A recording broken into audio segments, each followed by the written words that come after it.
Hi everyone, ಎಲ್ಲರಿಗೂ ನಮಸ್ಕಾರ. Vidyasharade education teaching ವರ್ಡ್ಗೆ ಎಲ್ಲರಿಗೂ ಸ್ವಾಗತ. ಇವತ್ತಿನ ಈ ತರಗತಿಯಲ್ಲಿ ನಾವು NCF 2005 ನ್ಯಾಷನಲ್ ಕರಿಕ್ಯುಲಮ್ ಫ್ರೇಮ್ವರ್ಕ್ ಇದರ ಬಗ್ಗೆ ಅಧ್ಯಯನವನ್ನು ಮಾಡೋಣ. NCF 2005 ಇದು ತುಂಬಾ ಇಂಪಾರ್ಟೆಂಟ್ ಆದಂತಹ ಕಾನ್ಸೆಪ್ಟ್ ಆಗಿದೆ.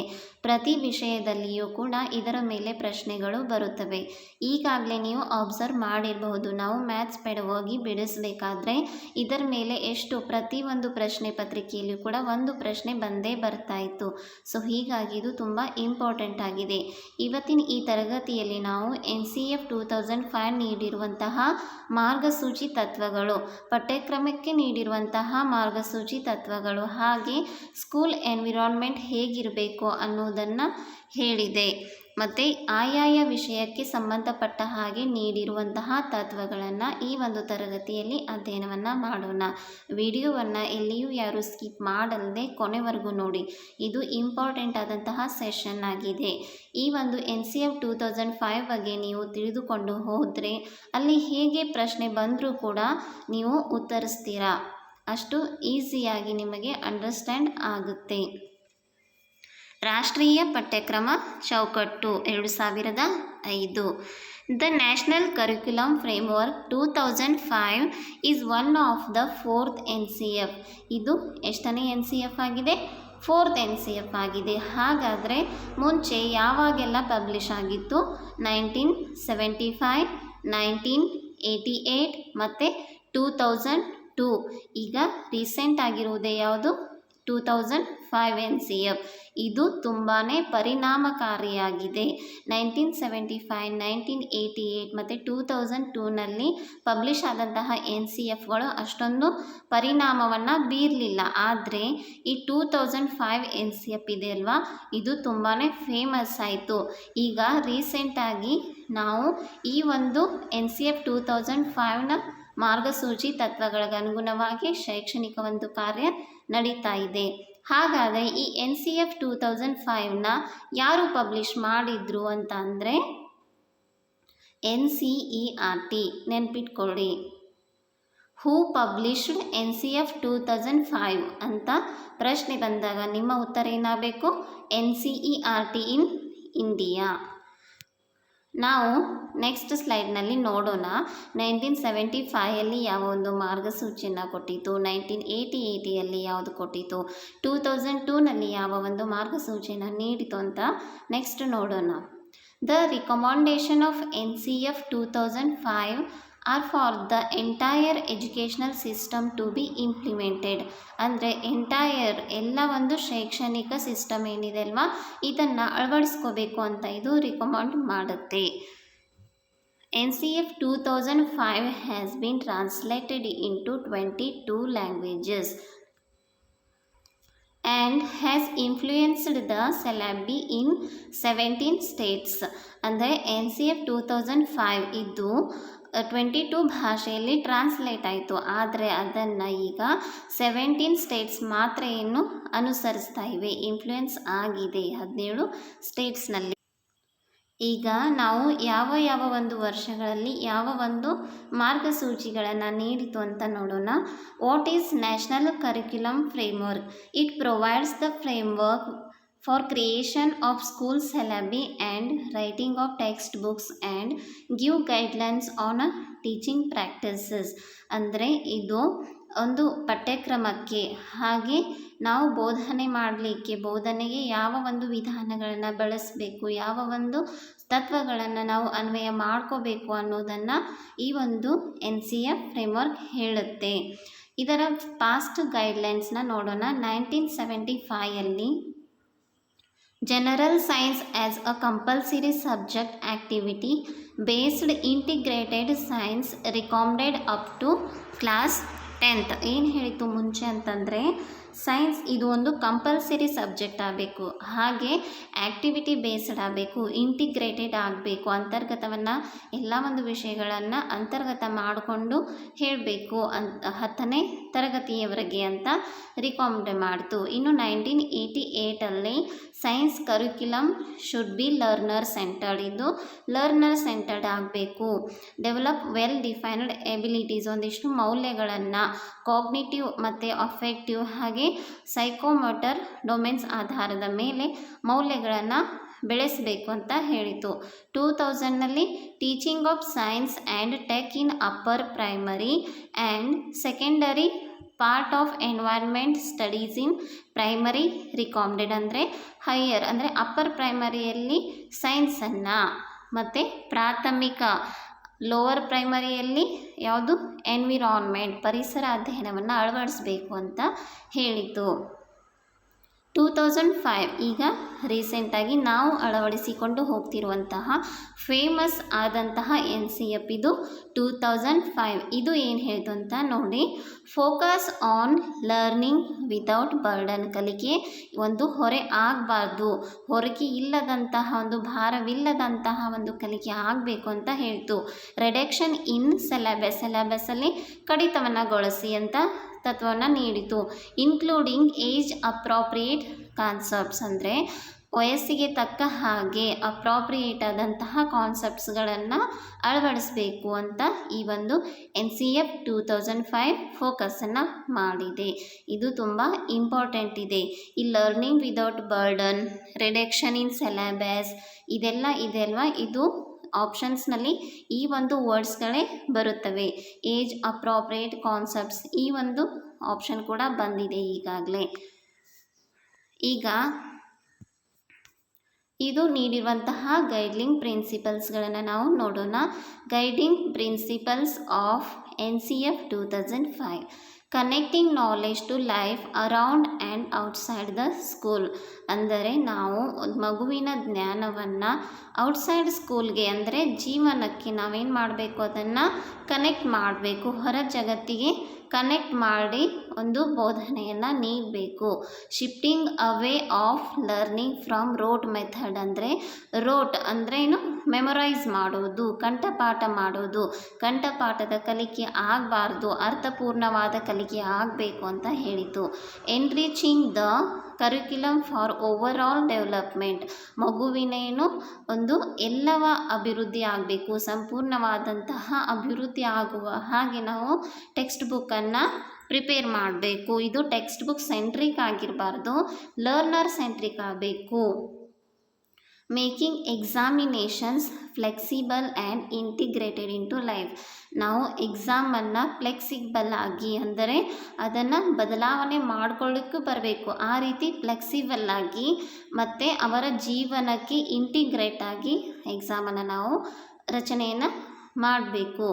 Nurturing an identity under caring democratic concern of the country.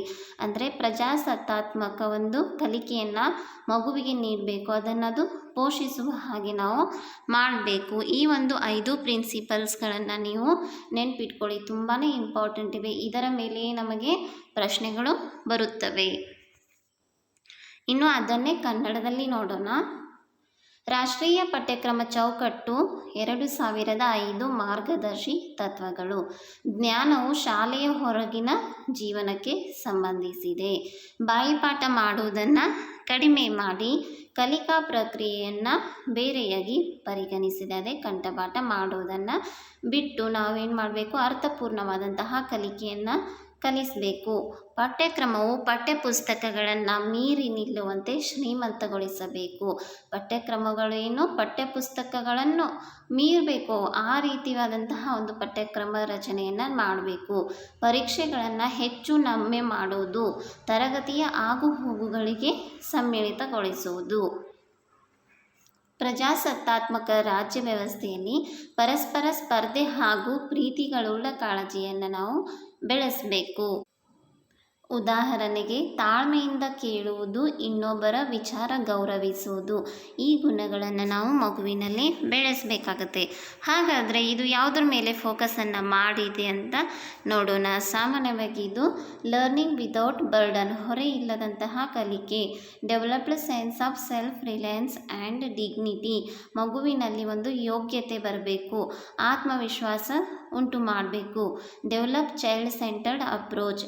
ಇನ್ನು ಶಿಶು ಕೇಂದ್ರಿತ ವಿಧಾನವನ್ನು ಡೆವಲಪ್ ಮಾಡಬೇಕು. ಈ ಒಂದು ಪದ ಎಕ್ಸಾಮ್ನಲ್ಲಿ ಬರುತ್ತೆ. ಚೈಲ್ಡ್ ಸೆಂಟರ್ಡ್ ಅಪ್ರೋಚ್ ತುಂಬಾ ಇಂಪಾರ್ಟೆಂಟ್ ಆದಂತಹ ಪಾಯಿಂಟ್ ಆಗಿದೆ. Feeling of oneness, democracy and unity, ಮಗುವಿಗೆ ನಾವು ಇಲ್ಲಿ ಸ್ವಾತಂತ್ರ್ಯವನ್ನು ಕೊಡಬೇಕು.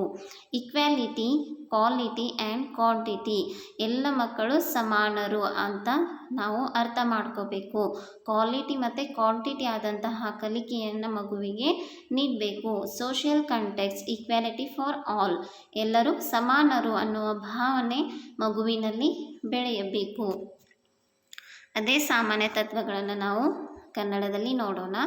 ರಾಷ್ಟ್ರೀಯ ಪಠ್ಯಕ್ರಮ ಚೌಕಟ್ಟು 2015 ಸಾಮಾನ್ಯ ಅಂಶಗಳು. ಪಠ್ಯಕ್ರಮದ ಹೊರೆ ಇಳಿಕೆ, ಎಲ್ಲರಿಗೂ ಗುಣಮಟ್ಟದ ಶಿಕ್ಷಣವನ್ನು ನೀಡಬೇಕು. ಭಾರತೀಯ ಸಂವಿಧಾನದಲ್ಲಿ ಅಡಕವಾಗಿರುವ ಮೌಲ್ಯಗಳನ್ನು ಎತ್ತಿ ಹಿಡಿಯುವುದು. ಶಾಲೆಯ ಹೊರಗಿನ ವಾತಾವರಣಕ್ಕೆ ಮತ್ತು ಬದುಕಿಗೆ ಮಗುವಿನ ಜ್ಞಾನವನ್ನು ಸಂಯೋಜನೆ ಮಾಡಬೇಕು. ಕಂಠಪಾಠ ವಿಧಾನದಿಂದ ಕಲಿಕೆಯನ್ನು ಬೇರ್ಪಡಿಸಬೇಕು. ಈ ಒಂದು ಇಂಪಾರ್ಟೆಂಟ್ ಪಾಯಿಂಟ್ಸ್ಗಳಿವೆ. ಕಂಠಪಾಠ ಮಾಡುವುದು ಅಂದರೆ ಮಗುವಿನ ಒಂದು ಕಲಿಕೆ ಭಾರವನ್ನು ಇಳಿಸುವುದು. ಚೈಲ್ಡ್ ಸೆಂಟರ್ಡ್, ಈ ಎಲ್ಲ ಪದಗಳು ತುಂಬ ಇಂಪಾರ್ಟೆಂಟ್ ಇವೆ. ಎಕ್ಸಾಮ್ನಲ್ಲಿ ಈ ಪದಗಳೇ ಬರುತ್ತವೆ. ಇನ್ನು school and class room environment, ಶಾಲೆ ಮತ್ತು ತರಗತಿಯ ವಾತಾವರಣ.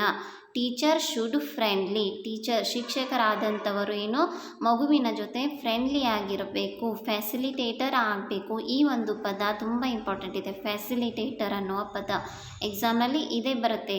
ಟೀಚರ್ ಆದಂಥವರು ಫ್ಯಾಸಿಲಿಟೇಟ್ ಆಗಬೇಕು. ಫಿಸಿಕಲ್ ಎನ್ವಿರಾನ್ಮೆಂಟನ್ನು ನಾವು ಸೃಷ್ಟಿ ಮಾಡಬೇಕು. ಸೈಕಾಲಜಿಕಲ್ ಎನ್ವಿರಾನ್ಮೆಂಟ್ ಇರಬೇಕು. ಪಾರ್ಟಿಸಿಪೇಟರಿ ಎನ್ವಿರಾನ್ಮೆಂಟ್, ಎಲ್ಲ ಮಕ್ಕಳೇನು ಆ್ಯಕ್ಟಿವ್ ಆಗಿ ಪಾರ್ಟಿಸಿಪೇಟ್ ಮಾಡಬೇಕು. Inclusive and barriers free access, ಅಂದರೆ ಎಲ್ಲರಿಗೂ ಸಮಾನವಾದಂತಹ ಶಿಕ್ಷಣವನ್ನು ನೀಡಬೇಕು. ಡಿಸಿಪ್ಲಿನ್ ಆ್ಯಂಡ್ ಪಾರ್ಟಿಸಿಪೇಟರಿ ಮ್ಯಾನೇಜ್ಮೆಂಟ್, ಅಲ್ಲಿ ಡಿಸಿಪ್ಲಿನ್ ಇರಬೇಕು, ಪಾರ್ಟಿಸಿಪೇಟರಿ ಆದಂತಹ ಒಂದು ಮ್ಯಾನೇಜ್ಮೆಂಟ್ ಇರಬೇಕು. Space for parents and community ಮತ್ತು ಪಾಲಕರ ಜೊತೆಗೆ ಉತ್ತಮವಾದಂತಹ ಒಂದು ಸಂಬಂಧ ಇರಬೇಕು. ಲರ್ನಿಂಗ್ ರಿಸೋರ್ಸಸ್, ಅಂದರೆ ಕಲಿಕಾ ಸಂಪನ್ಮೂಲಗಳನ್ನು ನಾವು ಬಳಸಬೇಕು. ಒಂದು ಮಗುವಿನ ಏಜ್ಗೆ ತಕ್ಕ ಹಾಗೆ, ಅದರ ಸಾಮರ್ಥ್ಯಕ್ಕೆ ತಕ್ಕ ಹಾಗೆ, ಅದರ ಲರ್ನಿಂಗ್ ಸ್ಟೈಲ್ಗೆ ಸಂಬಂಧಿಸಿದ ಹಾಗೆ ನಾವು ಕಲಿಕಾ ಸಂಪನ್ಮೂಲಗಳನ್ನು ಬಳಸಬೇಕಾಗತ್ತೆ. ಹಾಗಾದರೆ ಇನ್ನು ಪಠ್ಯವಸ್ತು ರಚನೆಗೆ, ಪಠ್ಯಕ್ರಮ ಯಾವ ರೀತಿ ಇರಬೇಕು, ನಮ್ಮ ಪಠ್ಯವಸ್ತು ಹೇಗಿರಬೇಕು ಅನ್ನೋದ ರಚನೆಗೆ ಕೂಡ ಇದು ಮಾರ್ಗದರ್ಶನವನ್ನು ನೀಡಿದೆ. ಹಾಗಾದರೆ ಯಾವೆಲ್ಲ ಮಾರ್ಗದರ್ಶನವನ್ನು ನೀಡಿದೆ ಅಂತ ನೋಡೋಣ. ನಿರ್ದಿಷ್ಟ ವಿಷಯ ಶಿಕ್ಷಣದ ಗುರಿಗಳು ಮತ್ತು ಉದ್ದೇಶಗಳನ್ನು ಎದ್ದು ಕಾಣುವಂತೆ ಮೇಲ್ಪಂಕ್ತಿಯಲ್ಲಿ ವಿಶೇಷ ಕಾಳಜಿ ವಹಿಸಿ ಪಠ್ಯವಸ್ತುವಿನಲ್ಲಿ ಅಳವಡಿಸಬೇಕು. ಗುರಿ ಉದ್ದೇಶಗಳೇನು ಎದ್ದು ಕಾಣುವ ಹಾಗೆ ನಾವು ಪಠ್ಯಕ್ರಮವನ್ನು ರಚಿಸಬೇಕು. ಕಲಿಕೆಯ ನಿರೀಕ್ಷೆಗಳನ್ನು ತರಗತಿ ಹಂತಕ್ಕೆ ತಕ್ಕ ಹಾಗೆ ನಿರ್ಧರಿಸಬೇಕು. ಅಂದರೆ ಕಲಿಕೆಯಲ್ಲಿ ಮಗು ಕಲಿಯುವಂತಹ ವಿಷಯಗಳನ್ನು ಆ ಮಗು ಯಾವ ತರಗತಿಗಿರುತ್ತೋ ಆ ತರಗತಿ ಹಂತಕ್ಕೆ ತಕ್ಕ ಹಾಗೆ ಅದನ್ನು ನಿರ್ಧರಿಸಬೇಕು. ಪಠ್ಯವಸ್ತು ಪರಿವಿಡಿಗಳನ್ನು ನಿರ್ದಿಷ್ಟವಾದ ಮತ್ತು ಉಪವಿಭಾಗಗಳಾಗಿ ವಿಂಗಡಿಸಿ ಒದಗಿಸಬೇಕು. ಪ್ರತಿ ಭಾಗ ಉಪಭಾಗವನ್ನು ನಿರ್ವಹಿಸಲು ಎಷ್ಟು ಗಂಟೆಗಳು ಅವಶ್ಯ ಎಂಬುದನ್ನು ಸ್ಪಷ್ಟವಾಗಿ ನಮೂದಿಸಬೇಕು. ಅಂದರೆ ಈಗ ಒಂದು ಪಾಠ ಇದ್ದರೆ ಅದರ ಉಪವಿಭಾಗವನ್ನು ನಿರ್ವಹಿಸಲಿಕ್ಕೆ ನಾವು ಎಷ್ಟು ಸಮಯವನ್ನು ತೆಗೆದುಕೊಳ್ಬೇಕು ಅನ್ನೋದನ್ನು ಕೂಡ ನಿರ್ಧರಿಸಬೇಕಾಗುತ್ತೆ.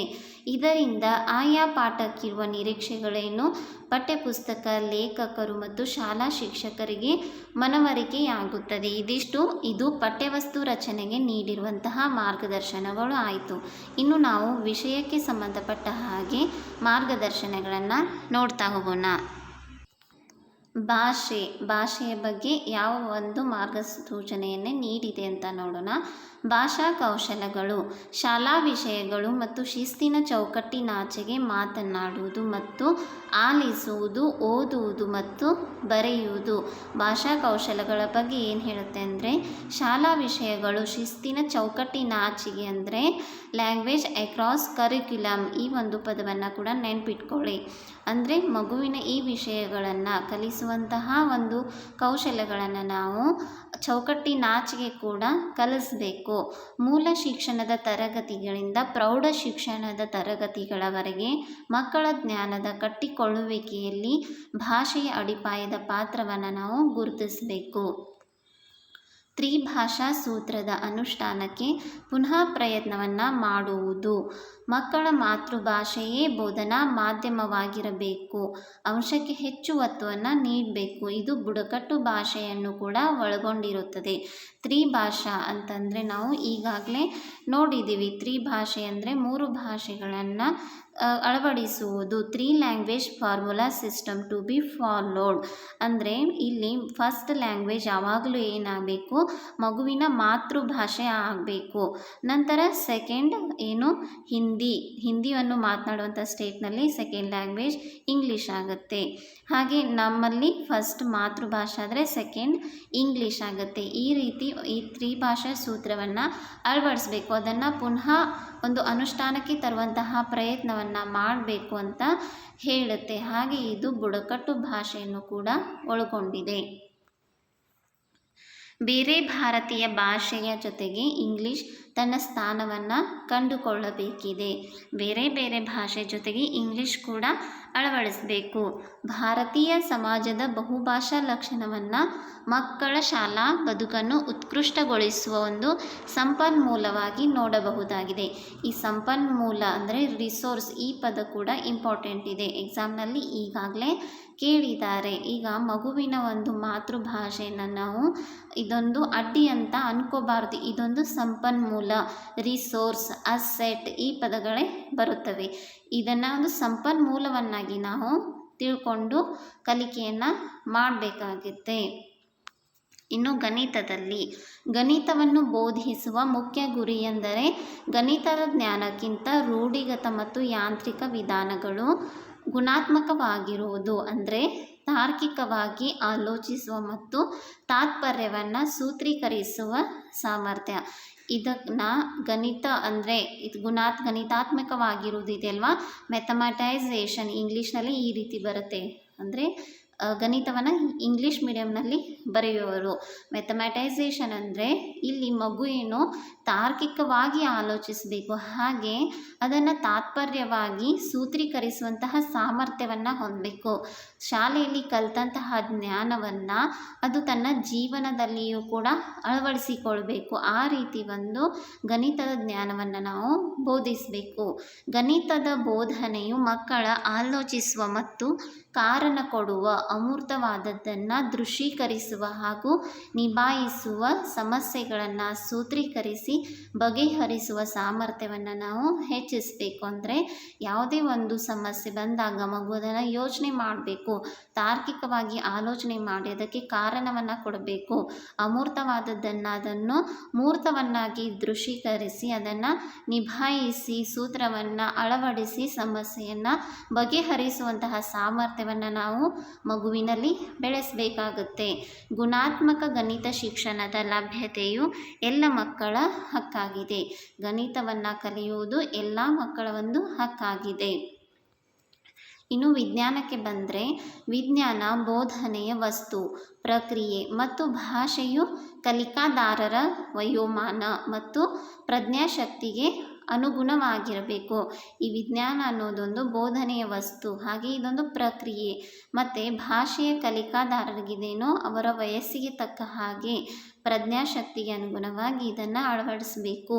ವಿಜ್ಞಾನ ಬೋಧನೆಯು ಕಲಿಕಾದಾರರನ್ನು ಅವರ ಕುತೂಹಲ ಮತ್ತು ಸೃಜನಶೀಲತೆಯನ್ನು ಪೋಷಿಸುವ ವಿಧಾನಗಳನ್ನು ಮತ್ತು ಪ್ರಕ್ರಿಯೆಗಳನ್ನು, ಅದರಲ್ಲೂ ವಿಶೇಷವಾಗಿ ಪರಿಸರಕ್ಕೆ ಸಂಬಂಧಿಸಿದಂತೆ ಹೊಂದುವ ಹಾಗೆ ನಾವು ಅದನ್ನು ತೊಡಗಿಸಬೇಕು. ಮಗುವಿನಲ್ಲಿ ಕುತೂಹಲ ಉಂಟು ಮಾಡಬೇಕು, ಹಾಗೆ ಕ್ರಿಯೇಟಿವಿಟಿ ಬರಬೇಕು. ಅದನ್ನು ಸೃಜನಶೀಲತೆಯಿಂದ ಮಗು ಏನು ಮಾಡಬೇಕು, ಆ ವಿಧಾನ ಮತ್ತು ಪ್ರಕ್ರಿಯೆಗಳನ್ನು ಪೋಷಿಸುವಂತಹ ಒಂದು ಗುಣ ಮಗುವಿನಲ್ಲಿ ಬರಬೇಕು. ವಿಜ್ಞಾನ ಬೋಧನೆಯು ಮಕ್ಕಳ ವಾತಾವರಣದ ವಿಶಾಲ ಸಂದರ್ಭದಲ್ಲಿ ಅವರನ್ನು ಕೆಲಸದ ಜಗತ್ತನ್ನು ಪ್ರವೇಶಿಸಲು ಬೇಕಿರುವ ಅತ್ಯಗತ್ಯ ಜ್ಞಾನ ಮತ್ತು ಕೌಶಲದೊಂದಿಗೆ ಸಜ್ಜುಗೊಳಿಸಬೇಕು. ಇಲ್ಲಿ NCF ಏನು ಹೇಳುತ್ತೆ ಅಂದರೆ, ಮಗು ಅದು ತನ್ನ ಮುಂದಿನ ಜೀವನದಲ್ಲಿಯೂ ಕೂಡ ಈ ಒಂದು ಎಜುಕೇಷನ್ ಉಪಯೋಗಕ್ಕೆ ಬರಬೇಕು. ಅಂದರೆ ಮಗು ತನ್ನ ಕಾಲ ಮೇಲೆ ತಾನೇ ನಿಲ್ಲುವ ಹಾಗೆ ನಾವು ಅಂದರೆ ಒಂದು ಜಾಬನ್ನು, ಒಂದು ಕೆಲಸವನ್ನು ಪಡೆದು ತನ್ನ ಕಾಲ ಮೇಲೆ ತಾವೇ ನಿಲ್ಲುವ ಹಾಗೆ ನಾವು ಏನು ಮಾಡಬೇಕು, ಬೋಧನೆ ಮಾಡಬೇಕು, ಕಲಿಕೆಯನ್ನು ನೀಡಬೇಕು ಅಂತ ಹೇಳಿದೆ. ಕೆಲಸದ ಜಗತ್ತನ್ನು ಪ್ರವೇಶಿಸಲು ಬೇಕಾಗಿರುವಂತಹ ನಾವು ಅತ್ಯಗತ್ಯ ಜ್ಞಾನ ಹಾಗೆ ಕೌಶಲದೊಂದಿಗೆ ಅದನ್ನು ಸಜ್ಜುಗೊಳಿಸಬೇಕು.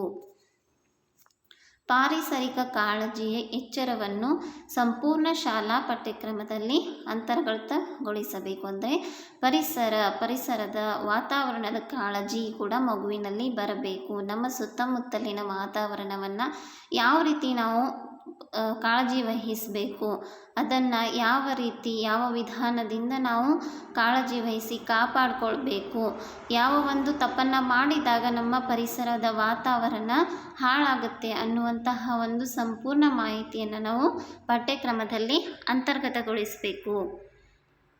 ಇನ್ನು ಸಮಾಜ ವಿಜ್ಞಾನಕ್ಕೆ ಸಂಬಂಧಪಟ್ಟ ಹಾಗೆ ಸಾಮಾಜಿಕ ವಿಜ್ಞಾನದ ವಸ್ತುವು ಪರೀಕ್ಷೆಗೆ ನೆನಪಿನಲ್ಲಿಟ್ಟುಕೊಳ್ಳುವ ಅಂಶಗಳ ಮೇಲೆ ಒತ್ತು ಹಾಕುವ ಬದಲಾಗಿ ಪರಿಕಲ್ಪನೆಗಳನ್ನು ಅರ್ಥೈಸಿಕೊಳ್ಳುವಿಕೆಯ ಮೇಲೆ ಗಮನ ಕೇಂದ್ರೀಕರಿಸುವ ಅಗತ್ಯವಿದೆ. ಈ ಒಂದು ಸಾಮಾಜಿಕ ವಿಜ್ಞಾನದ ವಸ್ತು ಏನಿದೆ ಅಲ್ವಾ, ಇದು ಜಸ್ಟ್ ನಾವು ರೋಟ್ ಮೆಥಡ್ ಅಂದರೆ ಕಂಠಪಾಠ ಮಾಡೋದು ಆಗಬಾರ್ದು, ಅದರ ಮೇಲೆ ಒತ್ತನ್ನು ಕೊಡಬಾರ್ದು. ಬದಲಾಗಿ ನಾವೇನು ಮಾಡಬೇಕು, ಆ ಪರಿಕಲ್ಪನೆಗಳನ್ನು ಅರ್ಥೈಸಿಕೊಳ್ಬೇಕು ಮಗು. ಆ ರೀತಿ ಗಮನ ಕೇಂದ್ರೀಕರಿಸುವಂತಹ ಒಂದು ಅಗತ್ಯವಾದ ಶಿಕ್ಷಣವನ್ನು ನೀಡಬೇಕು.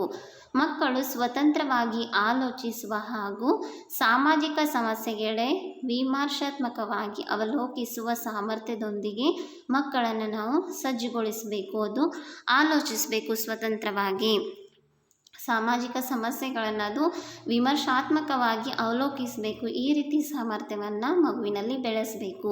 ಲಿಂಗ, ನ್ಯಾಯ, ಮಾನವ ಹಕ್ಕುಗಳು ಮತ್ತು ಸಾಮಾಜಿಕವಾಗಿ ಆರ್ಥಿಕವಾಗಿ ಅಂಚಿನಲ್ಲಿರುವ ವರ್ಗಗಳು ಹಾಗೂ ಅಲ್ಪಸಂಖ್ಯಾತರು ಇಂತಹ ಮುಖ್ಯ ರಾಷ್ಟ್ರೀಯ ಕಾಳಜಿಯನ್ನು ಉತ್ತೇಜಿಸುವಂತಹ ಅಂತರ್ಶಿಸ್ತು ದೃಷ್ಟಿಕೋನಗಳನ್ನು ಅಳವಡಿಸಬೇಕಾಗತ್ತೆ.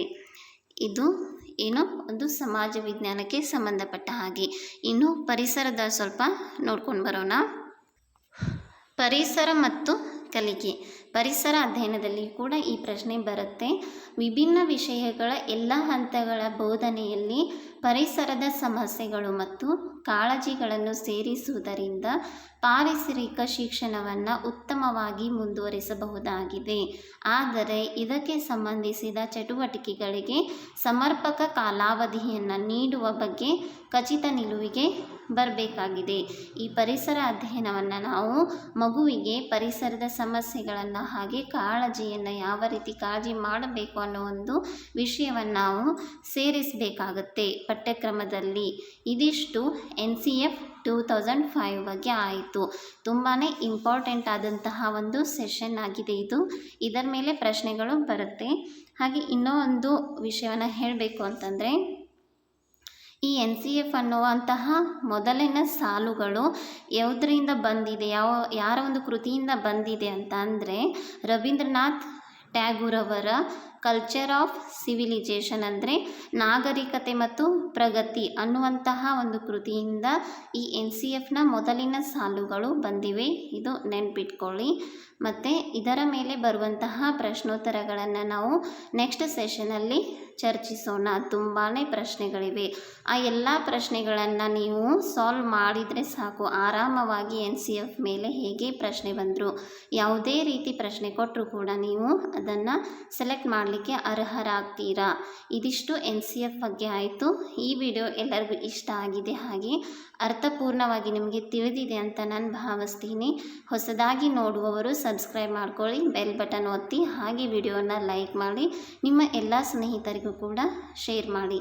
ಇನ್ನು ನೆಕ್ಸ್ಟ್ ನಾವು ಕ್ವಶನ್ ಆನ್ಸರ್ ಸೆಷನಲ್ಲಿ ಸಿಗೋಣ. Thank you so much all of you.